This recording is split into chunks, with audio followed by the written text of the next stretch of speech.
seat. There we are. Welcome.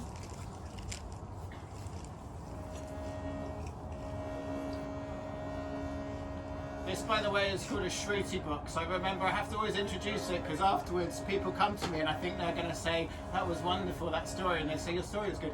What's that? Yeah. So I'm going to introduce it at the beginning, the Shruti box.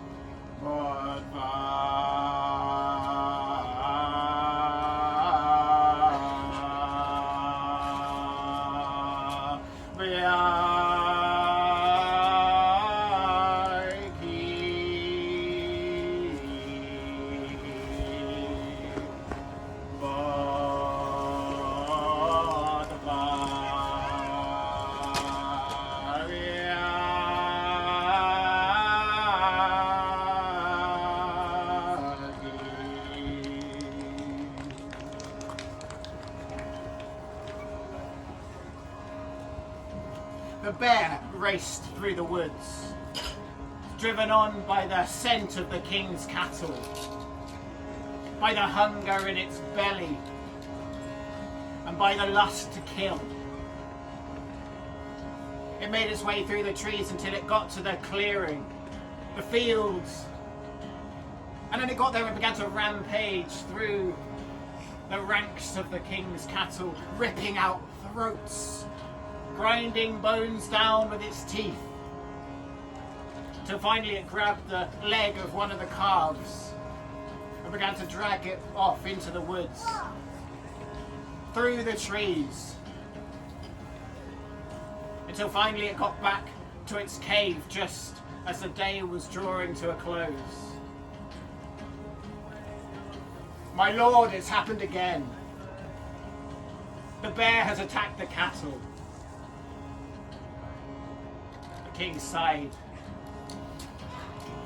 If it keeps on like this, by the end of the week we will have no more livestock left. There is only one thing for it. Tomorrow we go on a bear hunt.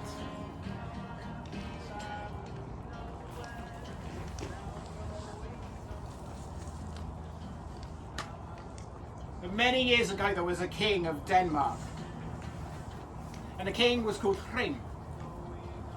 Now he had been widowed and he was left with a young son, a son called Björn. Now his advisors were always telling him he needed to get remarried. A king needs a queen, but for years and years and years he put it off as Björn grew bigger and bigger. But finally his advisors came back. And they'd found in a distant land a woman. They said, this is the woman you must marry, she will be your queen. Now she was young, she was beautiful, she had a good head for business. Finally the king relented and so he married her. Her name was Fit. Now the king, he had to go off on, he had to go and fight battles in faraway kingdoms, he had to go and do business with other kings. So quite often he would have to leave the kingdom. And whenever he left, he would leave the queen Thit in his place to govern. Now, she did have a good head for business. She ruled with a strong fist. No one would mess with the kingdom when she was in power.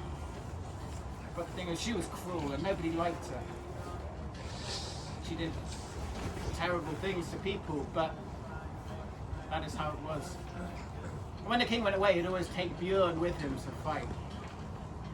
One day, the queen, she came to her husband before he was about to leave. She said, please, oh please don't leave me here again by myself. She said, I'm just a woman. How can you expect me to do this? Leave your son. Now the king thought, well, Björn, he does need to learn how to rule. So yes, he should stay. Now, Björn, when he heard this, he was furious. He didn't want to stay and rule with his stepmom. He wanted to go and fight in the battles, but then he thought, there is that daughter of the farmer's daughter, Bera. She's beautiful. I have been trying to spend time with her, and it would be a lot easier to spend time with her if my father is away. So he agreed to stay. So the king left, and Fit and Bjorn ruled together. One night, just as Bjorn was getting ready for bed, the door opened and in came Fit. He said, "Oh, Bjorn, it's been so nice having you around, having a young pair of hands to help me rule the kingdom." She said, on that note, "Oh, for such a long time now, the only pair of hands I've had on my person is that of your father, your old father, and it would be nice if you could help me with your young, strong hands tonight." And she came and she sat down on the edge of the bed. She began to slip in. Oh, Bjorn, he pushed her off the edge of the bed. He said, "How can you do this?" He said, "I don't know what that. You are my stepmother. You are married to my father." "No." Oh, she stood up. She looked at her stepson. She said, "How dare you?" She said, "How dare you reject me, the queen? And all you want to do is tumble around with that hussy, the farm girl." She said, "This will be your last mistake." And she threw a curse at Bjorn. He fell down on all fours. You could feel his body. It's strange. He saw hair began to grow out of his arms, thick brown hair. His fingernails began to grow into claws. He could feel his shoulders growing, his face extending. "And now," said Fit, "you will live as a bear. And this curse cannot be undone. You will live the rest of your days as a bear. And what's more, for your sustenance, you will survive only by eating your father's cattle." So that is how the bear came to be in the forest. When the king got back, he couldn't find his son anyway. He sent people out far and wide to look for Bjorn, but it was as if the ground had just swallowed him up. No one knew what had happened to him, except Fit, the queen. That is until one day, the farm girl, Bera, she was out walking in the woods when suddenly out of the trees came a bear. Oh, she stood stock still. She was terrified for her life. A bear, but the bear walked closer, closer and closer until it began to nuzzle itself up against her. She held its head in her hands and she looked in her eyes, but they weren't bear eyes. These are the eyes of Bjorn. Bjorn, her long-lost Bjorn. And the bear turned and it began to walk through the trees all the way until it got back to the cave, just as the day was coming to an end. And as Bera followed it in, she could see the embers of a fire burning deep inside the cave. And as the sun set outside, suddenly before her, the bear stood up on its hind legs, and before her eyes it transformed back into Bjorn. She ran, they embraced.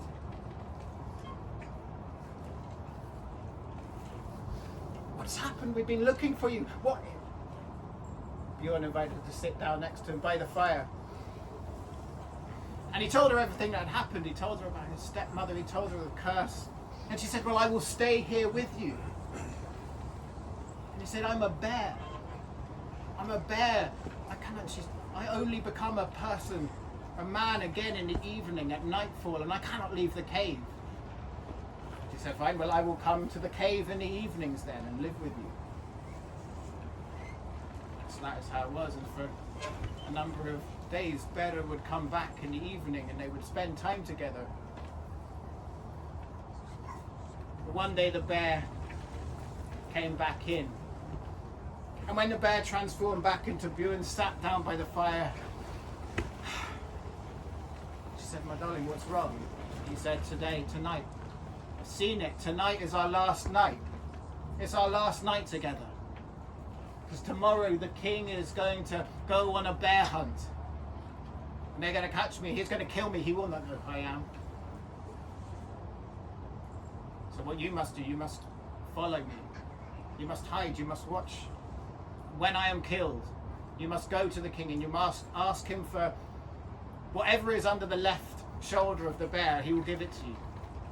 Then you must go back to the king's hall, and if there's a feast, make sure you do not eat any of the bear flesh, because you are pregnant with our 3 sons. And if you eat any of the bear flesh, I do not know what will happen to them. And finally, bear, he had a lot of things to say. He said, finally, in the cave, I'm going to leave 3 weapons for my sons when they come of age. Now that night passed. I imagine it was a long and slow and difficult night for them. And in the morning, sure enough, everything that Bjorn had said transpired. When the bear was out in the forest, suddenly it was circled by dogs, by the king's men. Now the bear put up a good fight. He took out every one of those dogs, injured many of the king's men, but finally it was the king, Bjorn's father, that delivered the final blow, the spear through the heart. And the bear was dead. Now poor Bera, she'd been watching from the trees, behind a tree, and she came out and she, in her grief, she walked up to the hunting party. She went right up to the king, who did not know who she was, and she said, can I have what's under the left shoulder of the bear? What can be under the left shoulder of the bear? Thought the king. So she went up and there was a ring, a gold ring. So she took that out and she quickly, before anyone saw, she put it into one of her pockets by her breast. And then, after the king's party had butchered up the bear and placed all the meat into leather sacks, she followed them back to the king's hall, where a great feast was prepared. Now during the feast, Bera was sitting down at one of the lower tables reserved for guests, for travellers. But the queen, she came in and she had a small plate piled up with bear meat. She came over, she said, she knew who Bera was, the queen. She said, I prepared this for you, my dear. Eat some. Oh, I couldn't possibly eat any of the bear. Eat some. How dare you? She said, you cannot deny my hospitality. I am the queen and you must eat. She picked up a piece of the bear meat and she thrust it into Bera's mouth. She took the tiniest bite, tiniest swallow, and she spat the rest out and she said, I will not eat any more. I don't care if you torture me. I don't care if you kill me. I will not eat any more. Maybe you have already eaten enough. After that feast, Bera returned to her father's hall. And there, months later, she gave birth to 3 sons, just as Bjorn had said. Now the first son, he was born and he was a healthy human boy until the waist, and from the waist down he had the body of an elk.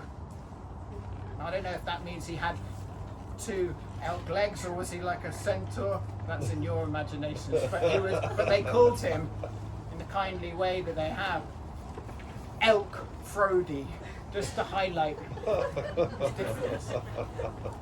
Now the second son, he was born and he was a healthy human boy, all the way down to the ankles, but below the ankles he had the paws of a dog, so I know we will call him Thorir Dogfoot.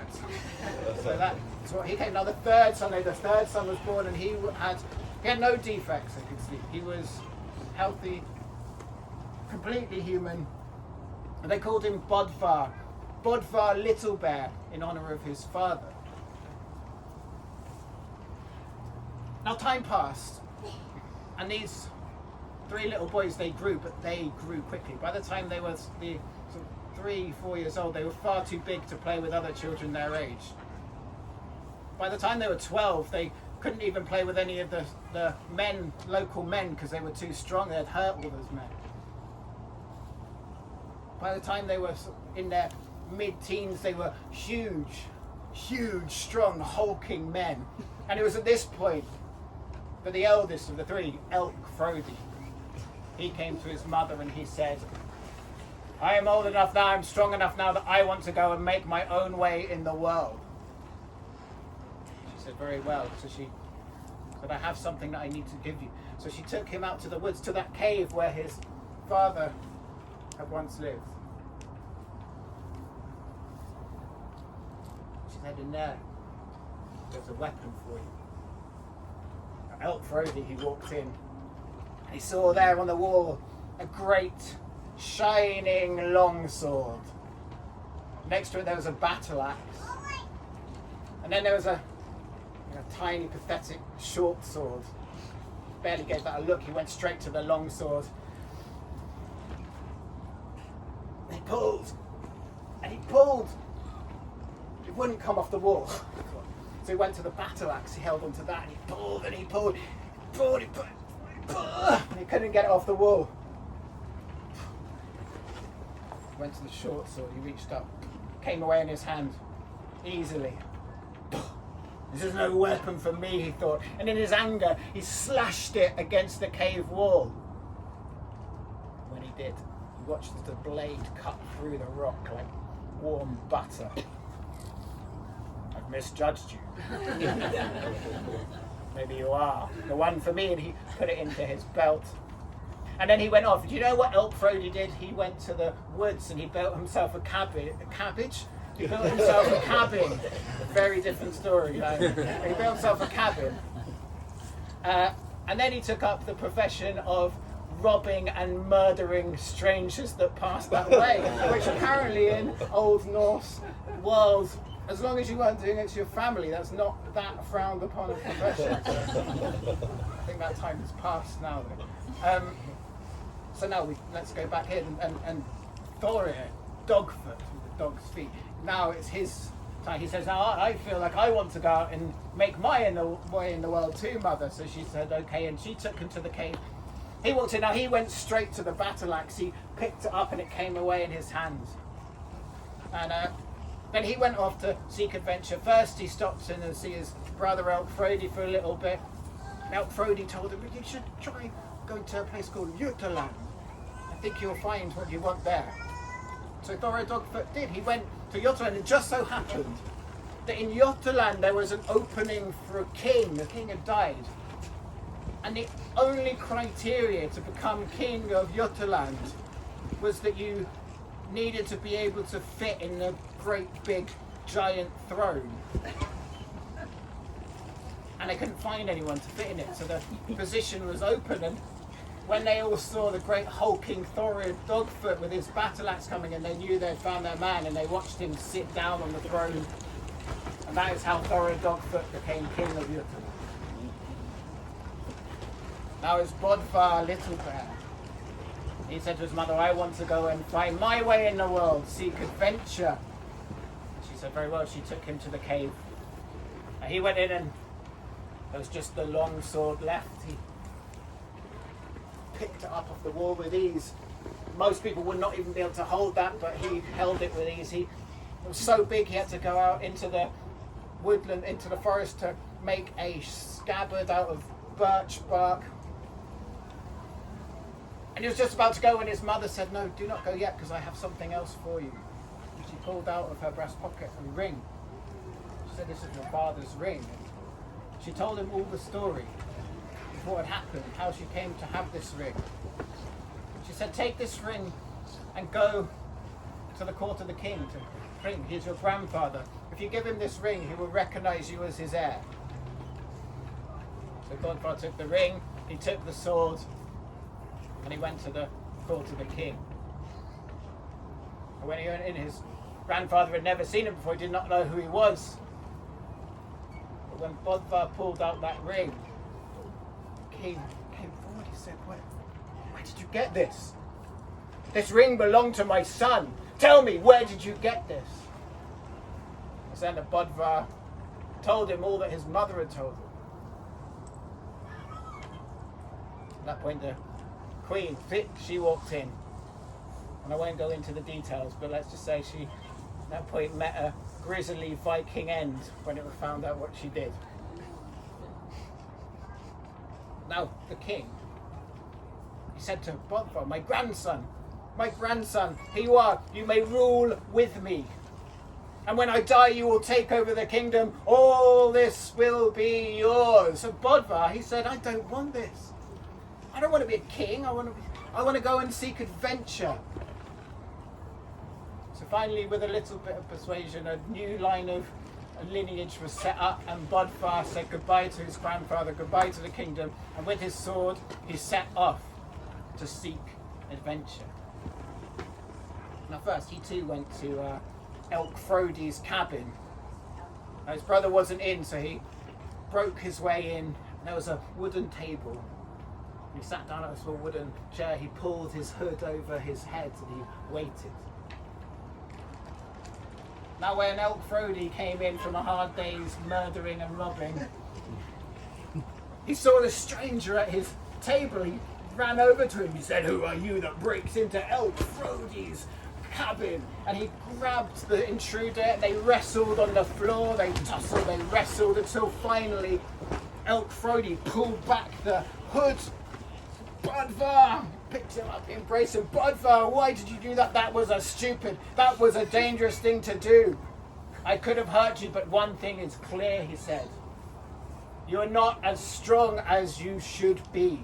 And at that moment, Hrolfkraki pulled out his short sword and he cut a gash into his own thigh. And he said to Bödvar, drink my blood. As you do. This isn't the only bit of blood drinking in this game.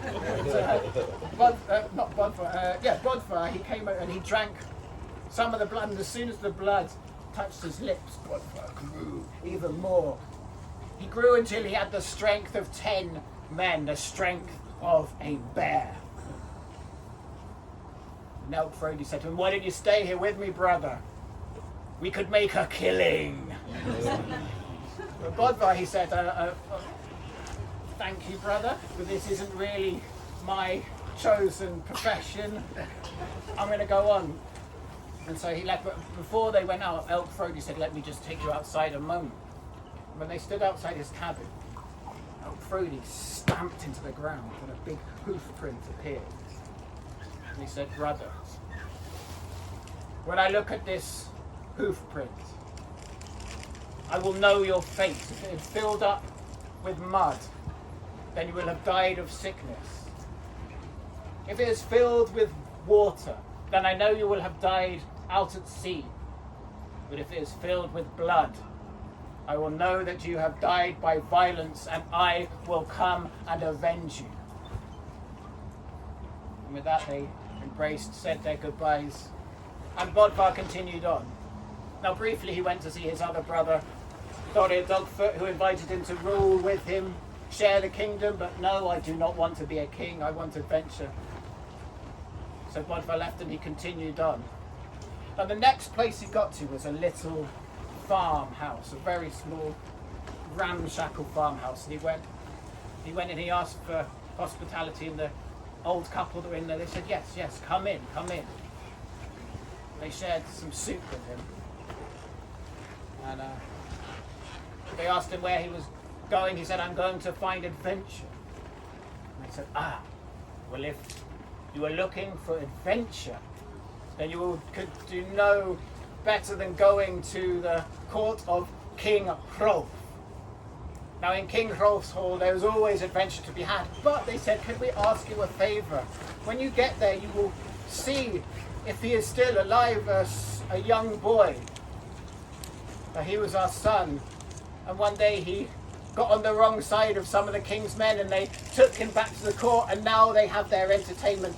After the meal they throw their bones at him. So please could we ask you, if you go there, just throw little bones at him. Bödvar, he said, certainly, but I do not think it is a good game to throw bones at a little child. And with that, he said thank you, and he decided he will go to go onto the court of King Hrolf. He had his big war horse with him. He rode until finally he got to the court of King Hrolf. And when he got in there, the good thing about these stories is whenever anyone arrives at a king's hall, there's always about to be a feast. So if you're ever hungry, just try and find an ancient Norse feast. There was a feast was about to happen. Bödvar too, he sat down at the end first on the table that was reserved for the travellers, the people they had to give hospitality to. All the other benches were lined with the king's men, the king right at the other end of the hall, King Hrolf. And the meal started. And Bödvar did notice that every time one of the men finished a bit of meat, they'd turn and they'd throw the bone at this big pile of bones that was piled up. And out of that pile of bones, you could see a very pale, skinny, weak-looking hand. And Bödvar, he stood up from his bench and he walked to that pile of bones. He grabbed hold of the hand and he pulled it out, and out came the sickliest, palest little boy. And the boy said, "Oh, what have you done? I've spent so long building a shield wall out of bones, and now..."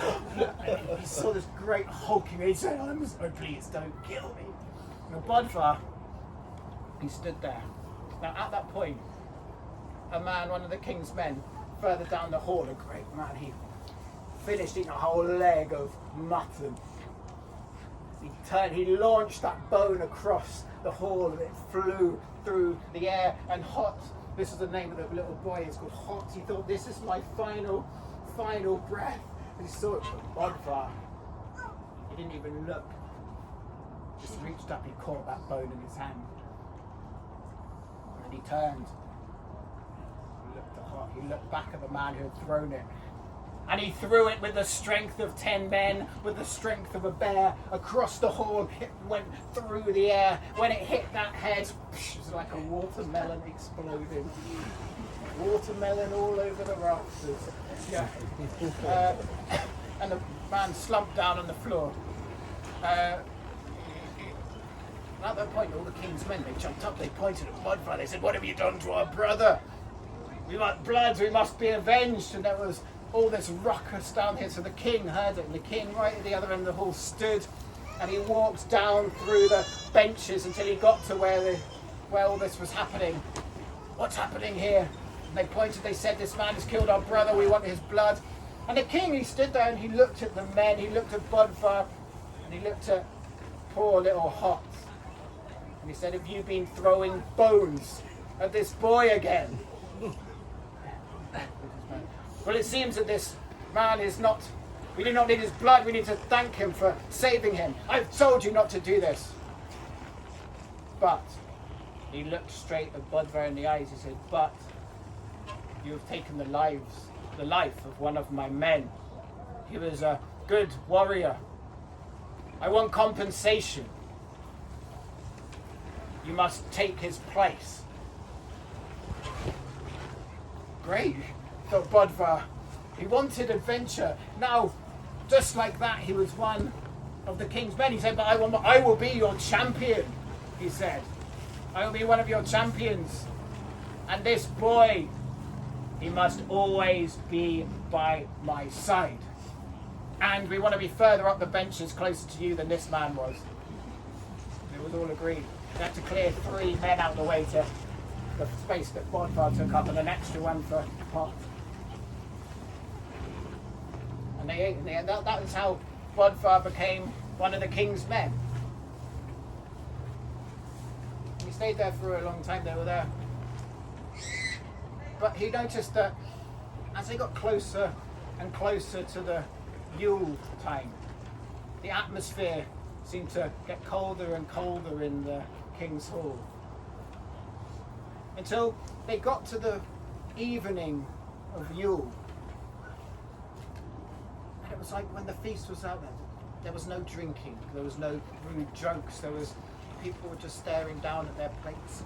I don't think they had knives and forks. Eating timidly. Until it got near the end of the meal, when the king stood at the end of the table, he said, "Okay, now, it's time for us to go. We must go, quickly, quickly." Bödvar said, "What is this? Why are you running?"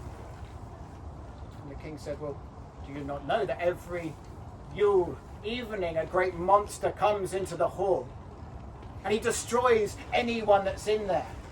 In the morning, I've had many warriors that have tried to fight him, some of my best champions. In the morning, all that's left is bones, white bones sucked clean. So now we know there's no use, so each Yuletide evening after our meal, we run, we hide. Hide? Run? I don't think so. Do you, Hot? And Hot said, we will stay. And Hot said, only a few months ago I was saved from a pile of bones, and now I was going to die with a maniac in this. Yes, and all the other men began to run out of the hall. But Bödvar and Hot, reluctant, they sat there. And it got to, the night passed probably very slowly for Hot. But it got to about midnight, and the fire was dying down a bit. Bödvar stood to go and get a log to put on the fire, but as he stood, felt the floor begin to shake. The walls began to shake. And all of a sudden the door burst open and in came a great monster, its teeth gnashing as it moved along, its claws dragging along the floorboards. And it came towards them. Hot immediately turned over one of the tables and hid down behind it. Bödvar, he did not hide. He put his hand on his sword and he walked towards it, and they fought. They fought and they fought, and it was not an easy fight even for Bödvar. It wasn't till it was almost sunrise that Bödvar finally delivered the final sword blow through the heart of the monster, and it dropped down. It was dead. He gave it a kick just to check. Definitely dead. Then he said to Hot, you. He walked over to the monster. He put his hand into its chest and he pulled out its heart. Fresh heart, almost still beating. And he walked over to where Hot was. I told you there's more drug blood drinking in this story in Heroes. And he said, you, drink this. And he held open Hot's mouth and he squeezed the heart. And as the blood went into Hot's mouth, if you want to, you don't need to go to the gym and stuff. I think you just need to drink blood, because this one, he too turned into this big, strong person. And he said, now you can be a champion as well, Hot, but you'll need to prove yourself. So this is what Bödvar did. He began to run around the hall, getting wooden spear handles, broom handles, anything he could find, and him and Hot, they wedged up the monster like a scarecrow till it was standing there. He put his mouth open, and they waited until they had when the doors opened again, and in came King Hrolf and his men, and they were expecting to see the bones and skulls sucked clean and white, but instead they saw these two men running and swinging their swords, and Bödvar said, now, Hot, now, it's your time, you should dance. Hot, he ran over and he thrust his sword into the heart space, he kicked away some of this, pulled it, and the monster poof, down the floor, and Bödvar ran over to Hot. He grabbed his hand, he said, we have a champion, he has slain this monster before us all. And all the men cheered, and they went and they grabbed Hot and they threw him up on their shoulders and began to shout, Hot, Hot, Hot. The king, he said, stop. This man is obviously brave. He looks so different after slaying this beast. We cannot call him Hot anymore. He will from now on be called Hjalti, the righteous. Then the king, while all this Hjalti was going on, he came up beside Bödvar and he said, look, I'm not stupid, I know who really killed that beast, and I thank you. But I also thank you because today you have given me yet another hero. So now the king had in total 12 champions to defend him.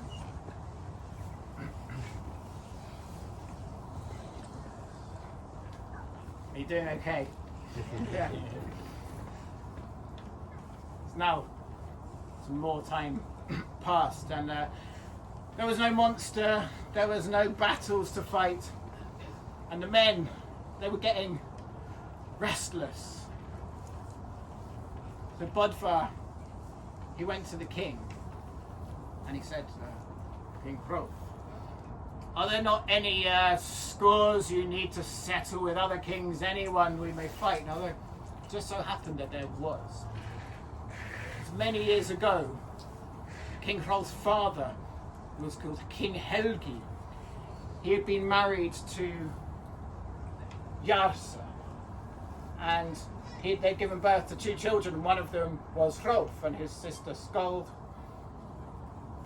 But then something terrible had happened. They had found out that they were in fact brother and sister, Helgi and Jarsa. And so they had separated and they'd gone their ways. Helgi was distraught. He had loved his wife, and no one else would touch Jarsa after what had happened, after her marriage to her brother, for a long time, except one person. Now Helgi had had an arch nemesis, the king of Sweden, called Adils. Now Adils knew what would hurt Helgi most, and so he had taken Jarsa and he had married her. And after that insult, he had gone to Helgi's court. He had killed Helgi, and he had taken everything that belonged to him, all the inheritance that should have gone to Hrolf.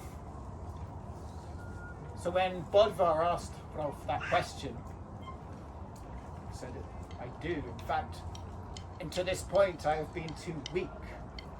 I've not had enough wealth, but now I have wealth. Now I have 12 champions around me. Are you leading them? I have an army. He said, now is the time. Now is the time we go to Adils and we get back my inheritance. So they all set off. He gathered 100 men on horseback, his 12 champions with Bödvar and Hjalti there. And off they rode towards Sweden. At this point there was a land bridge between Denmark and Sweden, so it's not that weird that they could ride between them. And they rode, but it was a long ride. And when they got to the end of the day, they were tired and they needed to find somewhere to stop. So they stopped at a small farm, another farm. And when the farmer came out of the door, he was a tall man, an imposing figure. He had one eye, he had an eye patch over his eye. He was called Hrani. He said to the king, he said, you are looking for somewhere for you and your men to sleep. The king said, we are, but you will not be able to look after all of my men and all of their horses. And he said, do not worry about that, I will be able to look after all of your men and all of their horses. It's true, all of the horses managed to fit in the stable. And the men were all given food, and they were given a place to sleep in the main hall. But in the night, it began to get so cold that all of the men, except for the 12 heroes and the king, they scrabbled around the hall looking for extra clothes, for blankets. They were shivering their way through the night. In the morning, the farmer Hrani came in. He said, did you sleep well? Yes, we slept well, said Bödvar. So the Hrani, he looked at all the other men wrapped in their blankets. And he said, these men cannot put up with a little bit of cold. They will not be able to deal with what King Adils has in store for you when you arrive. It is my counsel that you send half of these men back home. And King Hrolf, he stood, he said, your counsel seems wise, I agree. So he sent home 50 of his 100 men. They said thank you for the hospitality, and they got back on their horses, and the rest of the army and the 12 champions and Hrolf, they rode off. And at the end of that next day, they needed somewhere else to stay, and they came to another farm. Now imagine their surprise when the door opened and it was that same formidable farmer with the one eye. Also, I do not know what magic is happening here, but can you put us up again? I can. It's the same thing happened. They ate, they had a place to sleep. But on this night, everyone in that hall got so thirsty. So throats were so dry that they got up, everyone except the 12 champions and the king got up to drain one of the great kegs of wine in the hall. In the morning, same thing happened, and Rani said, if these men can't deal with a little bit of a parched throat, I don't think they'll be able to deal with what King Adus has got in store. You should send half of the men back home. This is good counsel you give me, said Hrolf, and so another half of his soldiers were sent home. And they were about to set off, but a great storm came, and they couldn't leave, so they ended up staying there for a third night.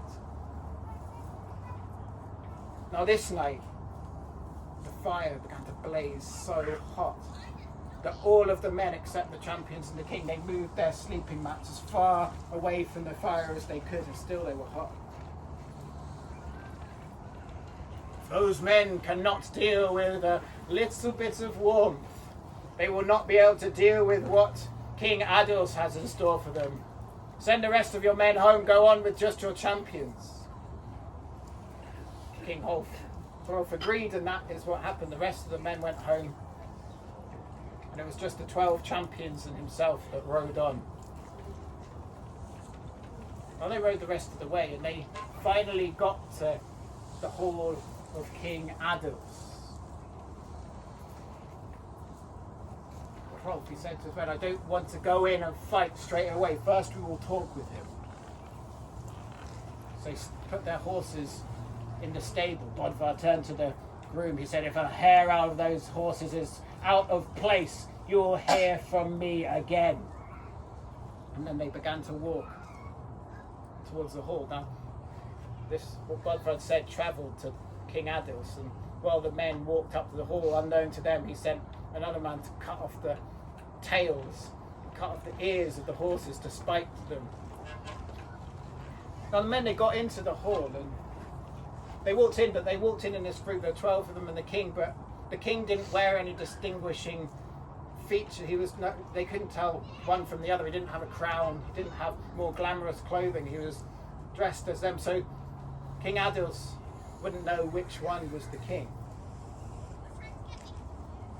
And they walked up, and the hall was empty, but it seemed to them that the tapestries were hanging strangely on the walls, and they continued to walk.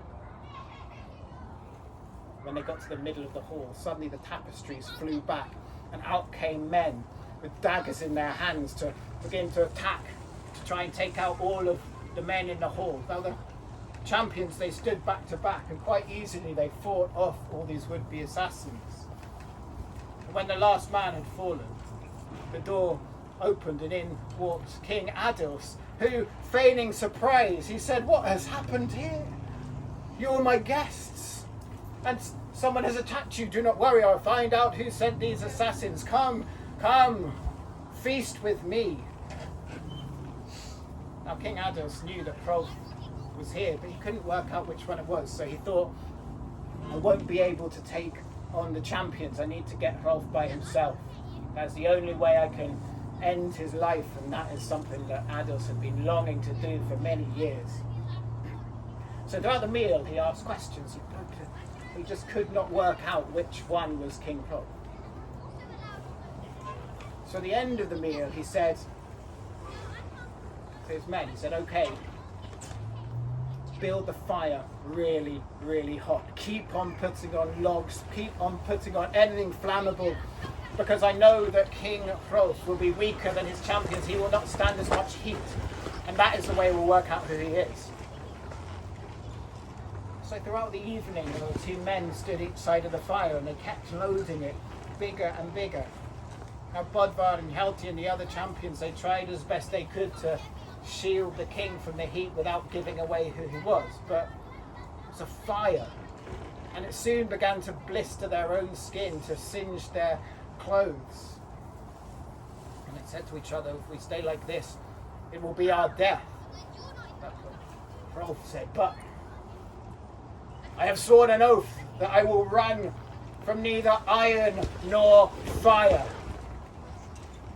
And Bödvar said, yes, we know of that oath. He said, but I have heard that if a man jumps over fire, he is not fleeing it, and that is in fact brave. And all the men nodded. We said, we have heard that too. If you jump over fire, it's not fleeing, it's brave. And the king said, oh, yes, I think I have heard that as well.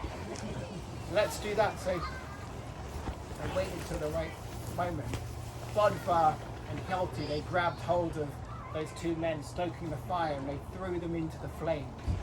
And then each of the champions running together, they launched themselves over the flames to the other side, where an army of Swedish soldiers was waiting for them. And they began to fight in the hall, but these champions, they were no match for the champions. Bödvar at the front. And soon Adils saw that this was not going his way. And Adils had a dark magic to him, and at the back of his hall he had got a hollowed out tree trunk. And quickly he ran to that hollowed out tree trunk. And when he went inside there was a portal that could take him to another part of the kingdom that no one could follow him through. So as Hrolf and his men and Bödvar, they got to the entrance, they couldn't go through, and they went out, they began to search around, they discovered what had happened to their horses, and they were furious. But they couldn't find Adils anywhere. And Hrolf, he sat down in King Adil's throne. At that moment, the door opened at the back of the hall. And in walked Hrolf's mother, Jarsa, you remember was the one that was married to his father, who was also her brother. And she walked in, and she hadn't seen Hrolf for a long, long time. When she walked in, she saw him, and she said, my son, here you are. She ran to him, she dropped before him, she said, please, rid me of Adils. He is a terrible man, he treats me badly. And she said, I have something for you. She went to the other, out of the hall, and she came back in. She was holding a great big silver drinking bowl. She gave it to him, and it was filled with gold. She said, I will also give you war horses for your men, and a great white stallion for you, better than your own, the finest that Adils has. And she says, and in here there is also one ring. And she's holding it like this, so she might have to reach in the end. She pulled out a gold ring. She said, this ring is called Svesgrad. She said, this is the most precious ring in the kingdom, the most precious ring there ever was. It is Adils' most prized possession, and I give it to you. And Hrolf accepted it. He said, is this my inheritance? She said, oh, this is your inheritance and much, much more. Now that night they slept in the hall, and in the morning they got on those war horses, they took the silver horn, and they rode off to try and find Adils. When they were riding along, in the path, Hrolf saw a ring. It was a gold ring. When he got up beside it, he looked down at it and he laughed. He said, look at that lonely gold ring, all on its own. And he took off one of the gold rings off his own finger, and he threw it down next to it. He said, let nobody say that King Hrolf bends down to pick up gold, even if it is lying before him. I do not need that wealth. And none of you will pick it up either, because it is only there to deter us from our journey. And with that they rode on. After a while they heard a rumbling behind them. And they looked back. There was an army following them, with King Adils leading it. And this was an army of armies, countless men on horseback, riding after those 13 people, 12 and the king. And they began to ride, looking back, and Adils and his men were getting closer and closer. But then Hrolf, he's not one to run from iron, so he put his hand in the gold, in the drinking horn, and he threw handfuls of gold behind him, until it scattered the path behind as the army was approaching. And when this Swedish army of King Adils got there, they saw this gold on the floor, And they all jumped off their horses and they began to scrabble around on the floor, stuffing their pockets full of gold, fighting with each other to who can get the most gold. When Adolf got there, he said, "What are you doing? Scrabbling around on the ground, this whole army letting 12 men and a king get away. Shame on you, get back on your horses." So all the men got back on their horses and they began to ride after Hrolf and his champions again. And this time as they got close, Hrolf, he reached into his horn and he pulled out Sigras, that beautiful, precious gold ring, the most prized possession of Adolf. He turned and he threw the ring so it landed where Adolf was about to pass. Now when Adolf saw this, his tune changed. "I want that ring. That ring is mine." And he took out his spear and he leant down. He wanted to hook it on the end of the spear as he rode past. Now Hrolf, he'd stopped his horse, and when he saw Adolf bending down, he laughed to himself. "I made the most powerful man in all of Sweden poke around in the dirt like a pig." Now at this point Adolf was just about to swing back up when Hrolf ran with his horse past. And this isn't a very nice bit, children. With his sword he cut off, not the head as you might expect, but the buttocks of King Adolf. Now King Adolf, I don't know if you've ever seen it, the buttocks cut off by a sword, I haven't. But apparently it bleeds a lot, and King Adolf was bleeding and bleeding, and he was shamed, he was embarrassed, and the morale of his army dropped, and they retreated, and no one ever heard from King Adolf ever again. So now reach what will soon be this is the final bit. To breathe. They needed to get home from first.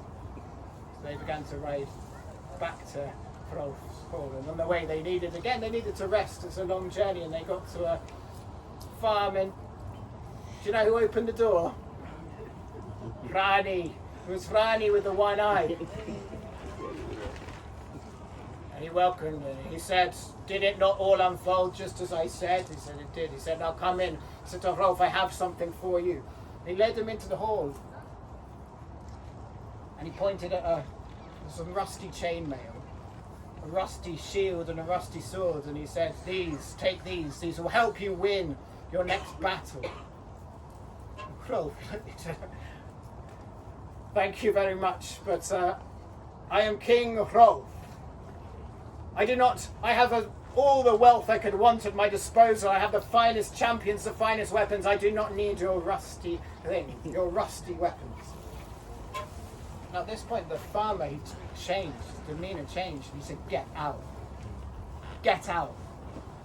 How dare you deny a gift that I have tried to bestow on you? Get out, you are not welcome here." So we did not want to stay here anyway. So Hrolf turned and he took his 12 champions and they rode away from that farm. After a while, men were starting to mumble between themselves, and Bödvar and Bjarki, they came up to the king and said, "Something is troubling us." The king said, "Oh yes." Bjarki said, "Is it, did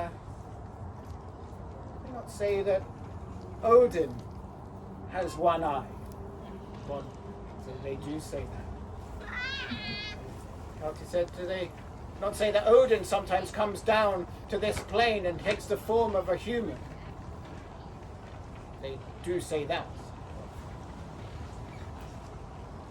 "And do they not also say that it is Odin who decides who wins and who loses in battles?" They do say that too. Bödvar said, "Okay, I fear that we have made a big mistake. We have rejected the gifts of Odin. We must go back." The king, reluctantly, he agreed with them, and they turned their horses and they went back to the farm. But there was no farm. There was no farmer. There was just a copse of trees where it had been. Bödvar turned to the king. He said, You are wealthy now. Your name, your reputation exceeds you. You do not need to fight anymore. I fear that if you do, victory may not be on our side." The king said, "That is rubbish. It is the strength of a warrior that decides their fate, not Odin." But they made the rest of the way home. Now we are in the final. This part. They didn't actually do much for any more fighting in that period. Hrolf didn't need to. He was a king of kings. There were lots of other kings that were subordinate to him. They all had to pay him taxes. So his coffers continued to be full. They continued to rise. So it was a time of peace. But one of those kings, he was called Hjalldor. And Hjalldor was married to Skuld, who just so happened to be, if you remember, very small detail. She is the sister of Hrolf. She was jealous. She said, "You should, husband, you should be king. You should be the king of kings, not my brother." Now Skuld was, she was a practicer of very, very dark magic. She had a very, very cold heart. It wasn't very pleasant to be around.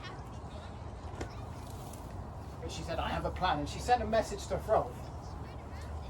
She said to him, "My darling brother, your hall is so magnificent, your plans are great. Could you please give us a respite for 3 years on paying our taxes so we can focus on making all our hall and everything better to please you? And after 3 years, do not worry, we will pay you all those taxes in one big sum."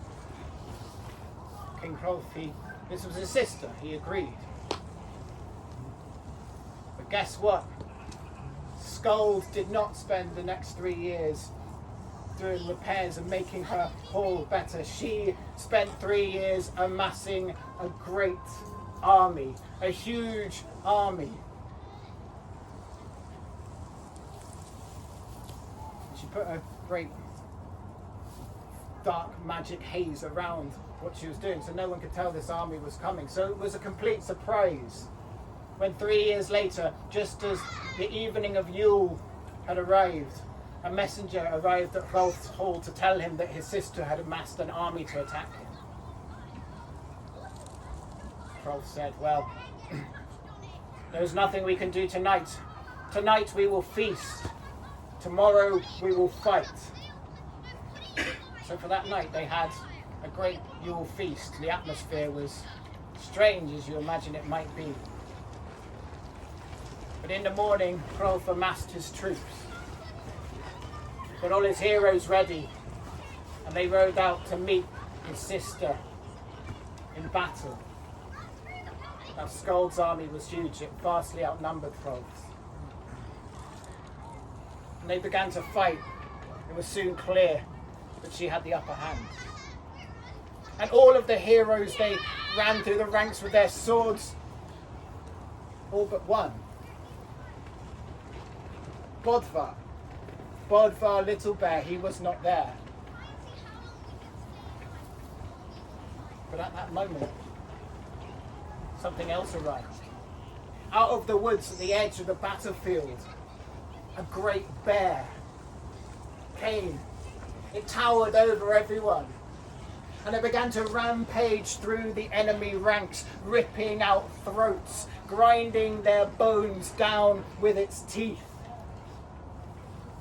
It was single-handedly taking out all of the enemies. And it looked like they might win after all, but Hjalti was there and he was not paying attention to the bear. He was not paying attention to anything. The only thing he was thinking about was Bödvar.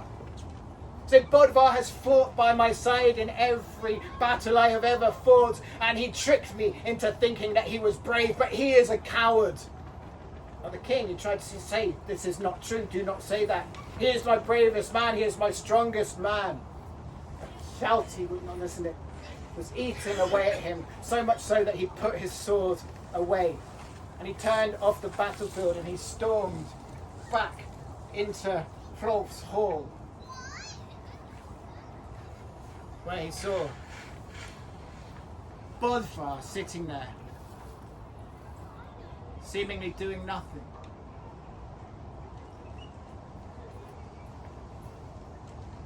He stormed across the hall. When he got to Hrolf, he slapped him around the face. He said, "How dare you? What are you doing? Leaving us to fight your battles, you coward!"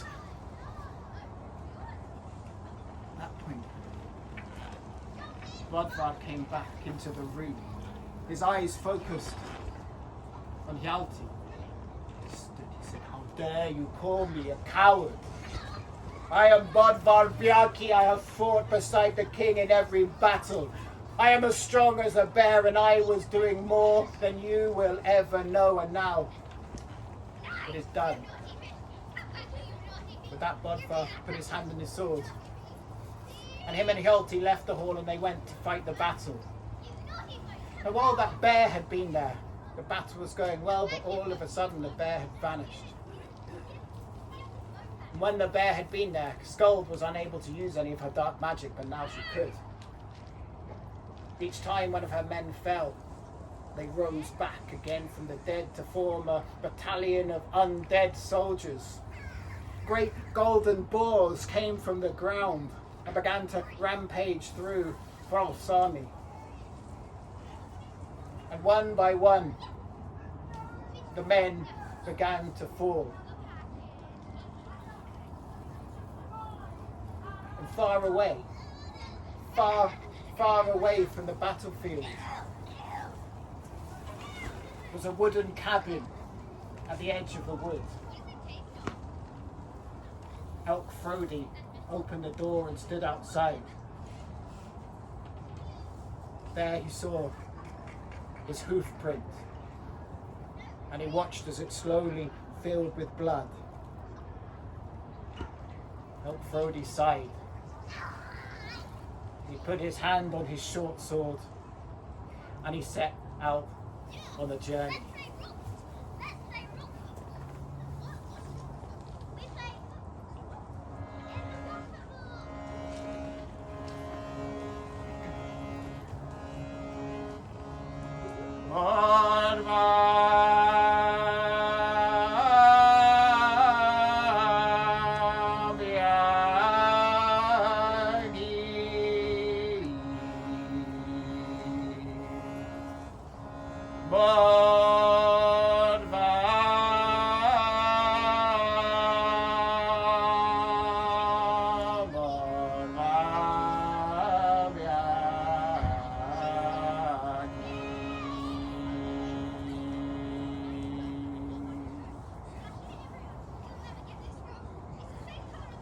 Thank you, everyone.